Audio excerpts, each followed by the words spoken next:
Hardheaded Productions podcast episode 8 now. We got Brandon in with us, John, myself again here. Mm-hmm. So, a lot of things happening right now in this crazy world of ours. Definitely. There's today's been a big news day.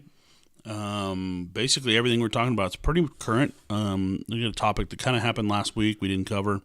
And then we'll talk a little basketball news at the end of the show. But what we're talking about now is that incident that happened in London with this guy in a car, like mowed these people down, and then it looks like it's probably the same guy that got out of that car or something, and then he was like he stabbed a police officer and killed a police officer. So the last report I saw, I think there were like 3 people dead and 20 injured, I think was the last report I saw. I saw the same thing. I think I read that there was 4 people, or 3 people dead, including the killer. The so gunman, 4 people. Including the killer. And then the cops, one officer died, but the police gang killed him in 6 minutes. Like, the response time was real quick. So, well, 6 minutes. You can do a lot of damage in 6 minutes. It's true, but he's dead now. That's all that matters. True. So, thoughts and... So, is this... Clearly, it's a terror attack. Yes, and my definition of terror attack is it doesn't have to be. Whether he's a Muslim or not or Islamist doesn't mean it's a terror attack. Right. Timothy McVeigh committed a terror attack. Yep. So the Unabomber committed terror attacks. Okay. Like this is clearly a terror attack. Right. But what are the chances on this being a Islamist? Yeah, well, he said he wasn't Islamist. They found out he was a radical Islam guy. Oh, it was? Okay, yeah, see, I'm behind the times on this news story already. It was a radical Islam guy, so... Well, there you go. Yeah. I would have bet on that, right, but I wasn't going to immediately say that's what it was. Yeah. So, yeah. I mean, this is right out of the playbook, too, of, like, ISIS and to certain organizations like that. Right. You want to use vehicles for attacks and things like that, and they disrupt, and basically, it's just small little attacks. It doesn't need to be this big, giant 9/11 flying planes into buildings things anymore. They want small little attacks. Yeah. And this came on the anniversary of the Brussels, the Belgium attack, where 32 people were killed in that airport and subway station attacks with those bombings. I think there were 3 bombers or something in that one. Yeah, there were 3 of them. Yeah. So this is coming on a year anniversary of that, which also leads you to believe that, hey, maybe it is a maybe it is a Muslim Islamist. I don't want to say Muslim, but it's an Islamist. No, and extremist. So yeah, I mean, we live in a world where shit like this is going to continue to happen, and I don't know, man. What do you think? We just got to be aware. If you see something, say something. Always be aware of surroundings, and you don't stereotype people, but I mean, there's various surroundings. Let's put it that way. That's what I have to say about that. Yeah, I mean, this guy's driving in a car and he just swerves into like people walking across a bridge. Yeah, I mean, it's kind of a hard thing to stop. Right, and you can never stop the lone wolf type thing. Exactly. So you can, we can not glorify it. We can do other things and stuff like that, but. To pull a knife out, walk up to a police officer and just start stabbing. Yeah. I think it was a female too, a female officer. Oh, I didn't read that. I think it was. I may be wrong on that, but just to you stab a police officer, and a lot of London normal British cops don't carry firearms. Right. Only select groups do. Yeah. So anyway, that's all they want to do is create panic and create turmoil. And fear. And fear, and to what end, I don't know. It's not my ideology. I think it's insane. Yeah. But on the home front now, there's another basic terror attack, or one was averted, actually, and this is local here. Chino High student arrested after Columbine-style threats found on Twitter. So I'm going to skim this story. So a 15-year-old Chino High School student was arrested Tuesday for reportedly threatening to shoot up his school, according to school and police officials. The unidentified team, which the Chino Valley University School District, former student. So we saw it 2 minutes after he posted. It was going to do a Columbine at the school, and Chino would be a good place to do a school shooting. That was what his tweet said. Wow. Bob Dowling, president of Tactical Institute, which trains and employs injured veterans. Now, this organization, they basically look. This is a private group that's probably government funded. Yeah. But they're based in Washington D.C. and they're a threat monitoring business. Right. So they basically their computer systems scan Twitter, Facebook, Instagram, all social media, things like conversations, things like that, for possible threats. Yeah. So they caught this threat and they let the school know, and the school resource officer, whoever, then got in contact with the local police department, and they arrested this kid and found that these threats were made by this individual. And this just happened today. I mean, so this is first thing new. Yeah, it's pretty new. Yeah. So what's your thoughts on a group like that monitoring everything? Because I agree with great that they stopped it, and because this is a local thing, and this is this high school is right down the street here. I mean, not too far away from us. So, well, like you said, I'm glad they found it, but it's, I wouldn't say lack of privacy, but it kind of is. But like tell stuff like that, then yeah, you should monitor it. But the government know everything that we do, and knowing us, watching us, finding us.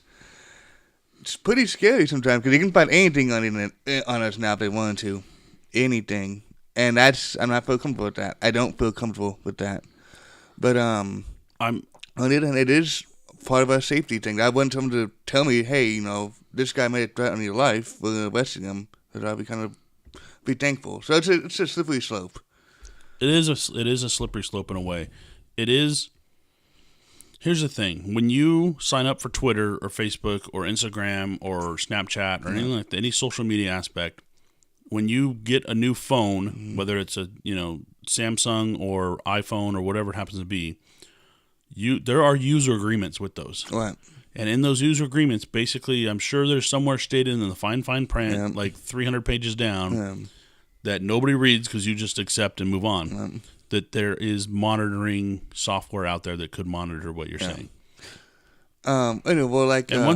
Once you tweet something, it basically is going to the public in a way. It's in public view then. Even though it's up through a private company's software system, their app system, it's still in a way public information at that point. Yep, that's true. So anybody has access to it. Right. It's like being recorded outside, being photographed outside. Like you can photograph anything, you can video record anybody. Well, there's different states have different rules. Right. So in the state of California, as long as it happens in public, you can record it. Yep. So people saying, "Oh, don't record me." Right. Well, you're in public. You are in public view, and this is able to be recorded. Yep. You don't need their permission to use their likeness or anything like that. It's just if they're in public. Now, if they're in private. Yeah. If you come inside to a business or or inside a home, then you need their consent. Right. But as long as it's in public view, and this Twitter basically is a public view at that point, it can be monitored and seen. I don't have a big problem with it. I do have a problem with listening to private phone conversations and then identifying people and things like that off of those without like proper search warrants and things like that. Right. We were going to lead into another story. We talked about this about the order of our stories right now, but great to the Chino PD and the Chino Valley School District for basically stopping this thing in a way, and this organization who monitored. But in the same time, we were going to go into this rape story because it was like high school to high school. But I want to talk about now the House Intelligence Committee about Trump, because we're talking about monitoring, wiretapping, things like that of the nature, and that's been big in the news lately. And today it just came out that the House Intelligence Chair says it's possible Trump's communications were intercepted during his transition. And this is the Representative Devin Nunes, Republican out of California here. Wow. He's the chairman of the House Intelligence Committee. So he basically he had a meeting with the Speaker of the House. Mm-hmm.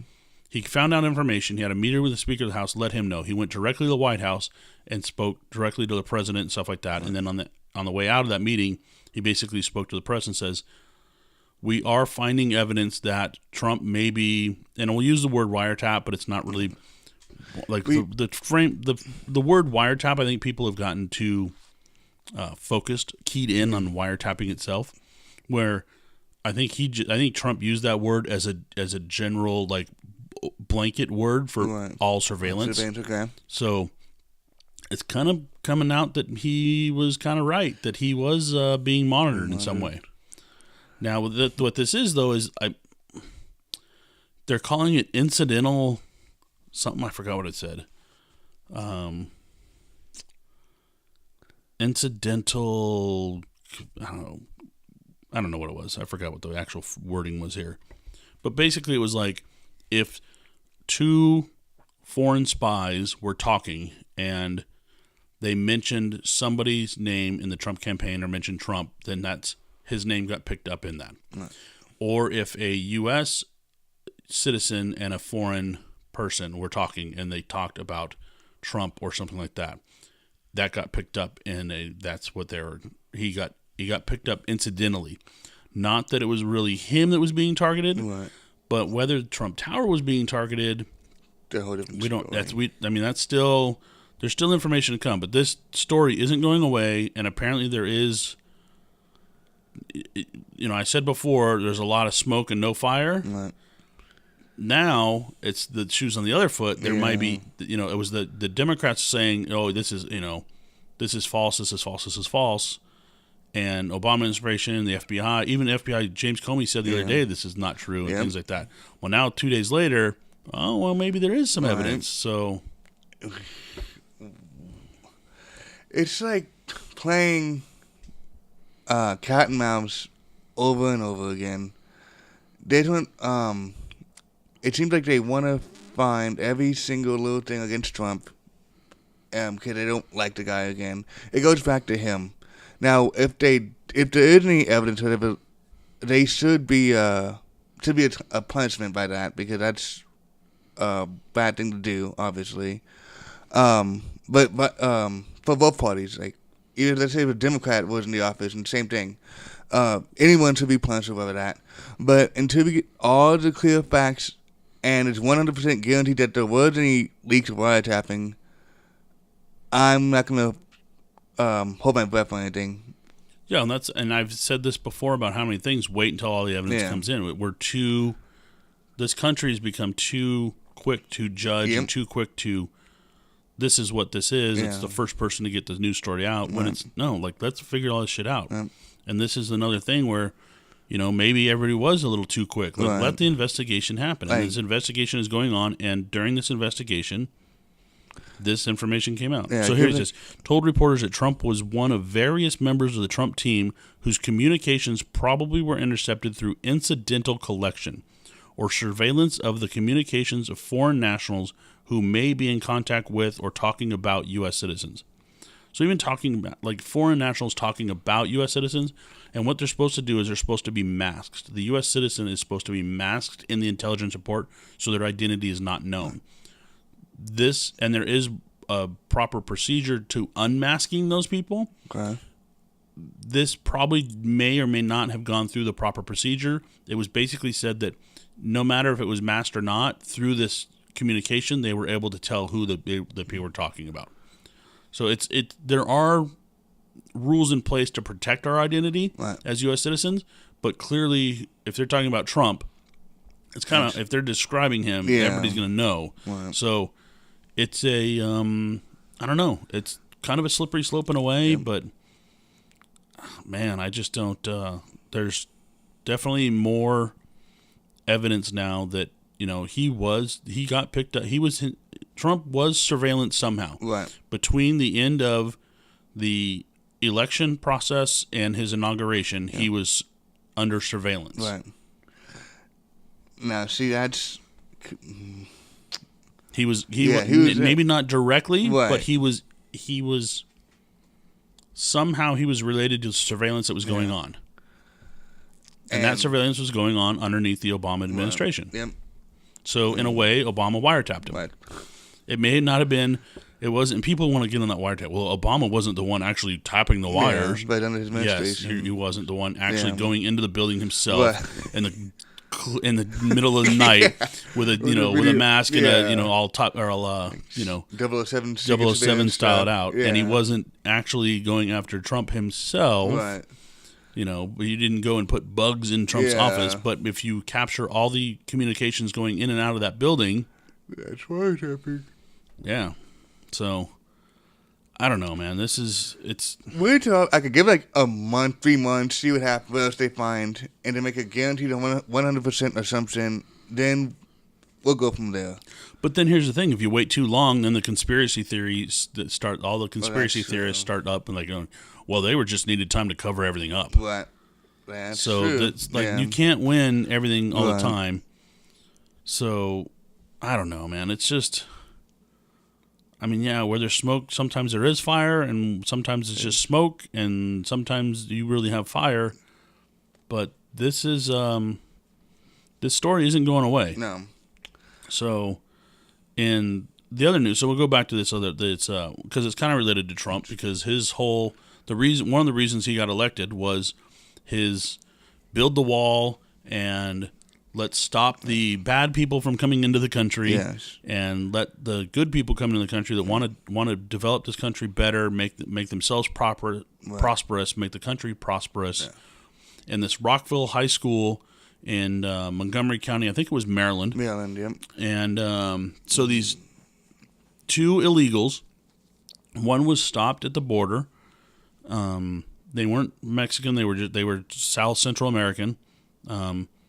So one was stopped at the border and shouldn't have been allowed in to begin with, and he was still allowed. And he made his way to Maryland, where he doesn't speak hardly any English, and he gets enrolled into a high school there because they'll accept anybody. And this kid's 18 years old, gets enrolled in a high school, and he gets put in a freshman English reading class as an 18-year-old. So he's in a room with 14 and 15-year-old kids, where he's an 18-year-old man, and another kid that was 17, who was a friend of his or whatever. Both of these were. It looks like both were in the country illegally. Right. One was stopped at the border and allowed through. The other one probably just got in anyways. And under this sanctuary city laws and things like that, these illegals are allowed to go to school, use resources to get educated here, and they apparently took this 14-year-old girl, drug her into a bathroom, and raped her in the most horrific ways possible. No. So why was this 18-year-old illegal allowed to be in 18-year-old man, illegal man, allowed to be in school with 14-year-old kids? First of all, if you're 18 years old, you should be in college or taking a community program or something else. If you're going to learn English and better yourself, you should not be. There's no way in hell that a 18-year-old to be in a freshman high school. That's just ridiculous. Second, they should be tried here. The 18-year-old guy should be, and hopefully he gets put in jail for a long, long time because rape is fucking disgusting, and hopefully he gets the balls chopped off because that's just sick. It's wrong. And where does the buck stop? Because Trump did his validating Trump's appointment. They said when he said, you hate agreeing with Trump. Yes, I did. We're gonna have two stories in a row. We're gonna have two stories in a row where you're gonna agree with Trump right now too. Okay, I'm bringing you around. No, that's not happening. But you said first of all, an 18-year-old shouldn't be in a classroom with 14-year-olds. No. Okay, first of all, this person shouldn't be in the country. Well, that. Let's stop it where we can stop it to begin with. Let's go back to the beginning. Right. Let's not stop it. Once the game is going, you don't stop it at halftime. Right. If once something's going wrong, you always go back to where was the first moment this could have stopped. Right. It could have been prevented. It's at the border. It was at the border. This person should have never been allowed in. I agree. So, which is basically what Trump is saying. Yeah. No. Yeah. So this just. We make better security. I mean, right now we're trying to build the wall and everything to keep the illegals out, like the bad illegals out. This guy didn't come over a wall or anything or swim. He crossed a border. He was stopped in Texas crossing the border, and ICE agents let him through. See, why did they let him through in the first place? Because it was under Obama's administration at the time when he came through. So basically, then it was kind of well, you're already here, Right. and you have family here, and so you have a uncle or somebody that lives. Okay, here's a bus ticket. Go visit your family, Right. and then they just stay. So Yeah. maybe he was on a green card, maybe he was on a visa, maybe who knows how he got in to begin with, but he might have overstayed his visa or overstayed his situation, and then nobody's a criminal until they commit a crime. Right. So That's true. Did this guy have a record in El Salvador or Nicaragua, wherever he was from to Yeah, we begin don't with? know. One of them, I think, was El Salvador. And it doesn't matter from what country. From whatever country this person was in, did they have a record there? Yeah. And was that record checked when they got into this country? Because if they already had a previous record, Then they shouldn't be in the first place. then they shouldn't. Yeah, you shouldn't be allowing people. Right. I mean, that's Those just records. Yeah, it's common sense. there's a proper way to become a citizen of this country. Right. I have a friend of mine who's 30. I don't know. He's 36 years old, 35 years old, something like that. He's been here since he was under 10 years old. Okay. Okay. His mom became a citizen, and then his sister became a citizen because she was under 18 when the mom went through her citizenship classes. Okay. My friend was over 18, so he wasn't like grandfathered in under the Family Act. So he wasn't a citizen, but he's since had, I think he's green card or something like that. Well, the end of this month, on the March 31st, he is going to take a citizenship test and become a citizen. Nice. He's paying, it's like a $900 thing or something like that, and he has to go through this process and then take this test and things like that. And actually, we were going to have another guest on the show today, and I was going to bring up this story about my friend taking this test, and I found a sample citizenship test. Same here. And I was going to ask you guys questions about and see what our knowledge was on the citizenship test. Now, I already took it, and I got 20 out of 20 correct. So, but I've been here, and I was, I'm pretty knowledgeable about our U.S. history too. Yeah. At least I've a fair amount of knowledge. Right. So anyway, it could have been stopped earlier. It's a horrific act. Yes. Throw the book of these guys now. They should never get out of jail. Yep. And if they do get out of jail, they should immediately be deported. 30 years from now, if they get out, immediately deported. Yep. And I don't care if they don't have any family or anything left in their home country. Yep. It doesn't matter. Yeah. You're here illegally already. The first law he broke was getting into the country illegally. Yeah. So he was already a criminal. Mm. There's a proper way to come to this country. Yeah. Now, yes, does that process need to be changed and maybe need to be easier for... do we need to charge $900 for somebody, or does it need to be, I don't know. Well, you just speed the process, too, because it takes people waiting for years sometimes to get in here. Well, yeah, it takes a long time, and it's also you get into that, $900 US, that's a lot of money for somebody from some Central American, South American country, or wherever they're from, Africa, wherever it happens to be. That's a lot of money to spend just to become a citizen, and then you have to wait on the list and doing this. Maybe the fee doesn't need to be that high. Maybe it needs to be all right, once you're here and now you're a citizen, here you're going to get taxed at this rate to pay us back for that $900. Yeah. Okay. Until you pay us back, you're taxed. We're going to take money out of paychecks, or whatever. There's got to be some way of doing it to where you can defer those payments in a way. And here's the thing: you are a productive citizen. And you can come under a green card and work under that green card. And under that green card, we're going to tax you at this rate. And then that tax goes into paying that $900 fee and pays for your classes, citizenship classes, help you with the language, help you with the thing, do something like that to where there's a process, and it's a fluid process, and it makes these people citizens. And it gives them either the education, the language skills, all that kind of stuff that they need to be prosperous. Right. Because the more individuals that are prosperous makes the entire country prosperous. Yep. So, yes, that system has to be easier. Right.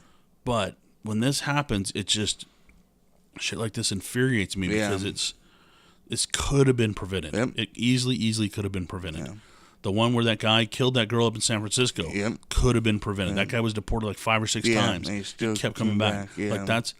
And here's the thing, sometimes we need to lock people up because if they get deported, they just come right back on the same day. Yeah. There's people, you got to talk to Border Patrol agents, they'll catch guys 3 or 4 times in a day. Yeah. Same person 3 or 4 times a day.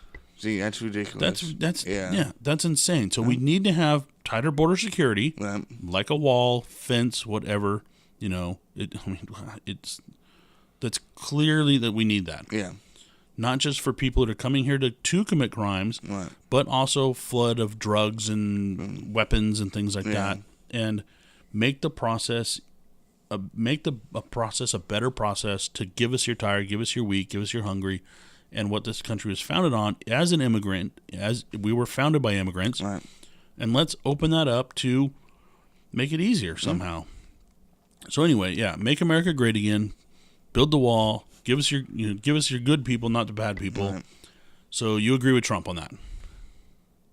Yeah. And another story you're going to agree with Trump on is President Trump has ideas, but why is Colin Kaepernick still a free agent? So this story came out in Bleacher Report. It was reported that NFL owners don't want to pick him up because they don't want to get a nasty tweet from Donald Trump. That's a quote from Donald Trump. So Bleacher Report basically said that Colin Kaepernick isn't getting signed anywhere in the NFL after being released from the Niners, that he's not getting picked up. And then the Bleacher Report came out and said because these owners don't want the nightmare that goes along with Colin Kaepernick, and whether he's going to stand or sit or do whatever for the national anthem. And Trump, they basically said that these owners fear Trump right now, so they're not getting you agree with Trump because you don't like Kaepernick. Okay, here's the thing. I don't like Kaepernick, but here's the thing. Some people, managers of the NFL may think that Colin Kaepernick can't play anymore. Kaepernick even said he's going to stand for the national anthem if he gets signed again. Yes. He helped a lot of people out in Africa this past weekend that no one knew. That he helped. He has done a lot for charity. Okay. I agree with that. He got Meals on Wheels. The Meals on Wheels thing. He did a lot of stuff. Now, for President Trump to get out of his way when he has a whole other bunch of things to worry about, is going to call it a player because, for some odd reason, that's not good. And he said the NFL players fear him. That's not good. Leaders, take example, Iran. That president, people fear him because if you talk bad about him, you might get killed. NFL players now fearing Trump because of he didn't want to sign him because he didn't want to get a nasty tweet. That's a bad example of leadership right there. I wouldn't say it. I think you're taking it a little too far with that analogy right there. I don't believe it's I wouldn't say that it's a fear tactic. Right. I think it's just they don't want bad press. Okay. Because Trump, when he does go on a Twitter rampage, he goes full court press. Yes. So I think it's just to rather not have the bad press and deal with that, and then you have every news conference, every question is talking about this, talking about that. It becomes this whole other thing now. I think that is the fear. I don't think it's anything else. Okay. So. And it's sad. Well, I think it's comparing him to the leader of Iran or some dictator that he's going to kill them versus tweeting out something that says this is bad. This is a bad guy because he doesn't stand for the national anthem, and this owner shouldn't have that guy on the team because he doesn't stand for the national anthem. I think that's a big difference in jumping there. Okay, but even though Kaepernick said he will stand up for the national anthem, he will do all this stuff. I'd give him a second chance somewhere. I don't like the guy, but I'd give him a second chance as a backup. Colin Kaepernick will not stand for the national anthem this next year because I don't believe he'll be playing for a team. It's sad to say that, but it's true. If he does, he will be a backup. He might be a third string backup somewhere. Yes, or he can go to Canada and play. But, he will play somewhere, but it will be I doubt he's even a backup. I think he's a third stringer now. Third string? Oh. I think. Yeah, but that's coming up next month, so it's a tough. I don't know. He's not that good of a quarterback. His numbers aren't there. No, I mean, his first year when he went to the Ravens and lost the Super Bowl, I told my friends he's going to be this 1 year and then he's going to be one quarterback, and he got exposed. Just like Tebow had a little moment of glory, got exposed. Yeah, RG3, same thing. Yeah, but he's still a quarterback. But he's not playing in the NFL. Oh, he's not? Nope. Oh, well. See, Kaepernick just completed 59% of his passes last season. Yeah. That's not a good rating. Yeah. Not a good rating at all. So that's that's pretty much that The on Trump that train. story. Yeah, I mean, I just think I think it's funny that in a way, I find it funny, not fearful that the president's doing that. Okay. But I find it funny that the president has this reach. Right. He has we are all one tweet away from actually communicating with the president of the United States right now. That's true. I believe that's a great thing to have right now. Okay. I don't think it's a bad thing at all. I think that's a really good thing that we have in this country right now. Is talk about transparency. Right. You get it's not filtered through any media outlet or anything. You're just getting his direct words. Right. As long as you can translate Trump properly. Right. Because there is an art of translating Trump. Yes. So, anyway, off the Trump train for now. So, yeah, the other news story we want to talk about is because we're in full March Madness right now. We have this. This is Wednesday, and Friday. Is it Friday and Saturday, or is it Thursday and Friday? Friday, Saturday. Friday, Saturday is the Sweet 16, and so we're in the Sweet 16 right now. 3 teams from the Pac-12 made it. Yeah. The one that didn't is SC, but they played a hell of a game against. I forgot. Was that Baylor? Baylor. Yeah, they Baylor. played SMU first, and then they played Baylor. They played a hell of a game against Baylor. That may be one of the better games I've seen in a while. And then, so now we're into Sweet 16. What are your thoughts now? Well, my big upset, as the last podcast I said, it would be Duke, Arizona, UCLA, and Oregon for the Final Four, and Duke just got knocked out. So, out a bit of a surprise, but UCLA is still in it, and I'm happy. And it's going to be a good game on Friday when they play Kentucky. That's the game I'm kind of scared about because Kentucky's a really good team. But, like I said, and Michigan, they're doing good too, which is pretty surprising. Wagner from Germany could be the next Dirk Nowitzki. But UCLA's still in it. LeVar Ball still prophesized that they'll win it, so I'm happy. Yeah, I mean, the fact that Villanova, Duke, and Louisville didn't make it. Yeah. That was big. Everybody, I mean, there's a lot of brackets busted, basically. Yeah. But UCLA versus Kentucky is going to be a really good matchup. Yeah. UCLA beat Kentucky once during the regular season, I believe. And they have but they basically, this CBS news article here, it says, in our 1-16 reseeding the bracket, UCLA is on top line and UK is just outside. It's a monster matchup that tips Friday at 9:39 p.m. Eastern, so that's 6:39 our time. Yeah. And then here are the rest of the Sweet 16 times.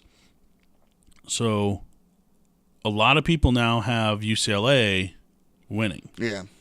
Once they got to the reseed here.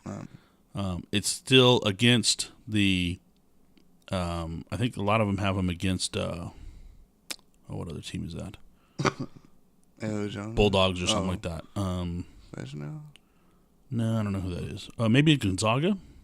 Is that Gonzaga they have them up against? I don't know. Yeah. I'm trying to look at this tiny little picture here, and I can't really see it. Anyway, so, yeah, UCLA is still going strong. Kansas is really going strong. Arizona looks good, but they kind of fumbled to me a little bit. They didn't have as good of that round of 32 or whatever. They didn't look as good as I thought. I think they look beatable. Yeah. They had no defense. That's the thing. Yeah. No defense. So, yeah, I think, I still have, I forgot what my actual picks were, but I think I still have Arizona and UCLA going in the final, so it's still a possibility. Yeah. I think I know I had the Kansas, I had the Jayhawks getting in there, I think in the Final Four or something like that as well. So we'll see, but yeah, UCLA is still looking pretty good, and I'm happy about that. So anyway, that's our. We had the guy I was going to bring in today was he knows a lot about basketball, so I was going to bring him in and he was going to fill in some stuff on that because you know a lot, but I'm new at the game. I'm basketball not savvy. So in fact, he just sent me a text. Oh, yeah. He's not making it. Okay. So yeah, that's obvious at this point. We're 40 minutes into a show. Yeah. So the other thing is you wanted to talk about. Yes, the king of rock and roll, Chuck Berry, passed away at 90. Big influence on rock and roll on every musician, pretty much. Yeah. And he died peacefully. That's a good thing. But he had a lot of good songs. And he was very intelligent. Very, very intelligent. And like a lot of people didn't know that, but he's like really, really smart. And to just say rest in peace and thanks for inspiring a whole bunch of musicians. And you are the king of rock and roll, not Elvis, because Elvis, like you said. Oh yeah, Elvis got a lot of his inspiration from Chuck Berry. So there's no, I don't think there's any doubt of that. Right. Chuck Berry is the original. I mean, badass musician. Yeah. And that whole, we have so many songs just to, and so many styles of music came out of him. And so, I mean, it's just, that guy was definitely on top for a long time. And so, he will be missed. Yes. I have I watched this documentary that I want to kind of talk about, and then it's called Sliders of Ghost Town Origins, and Ghost Town meaning the Knott's Scary Farm. Okay.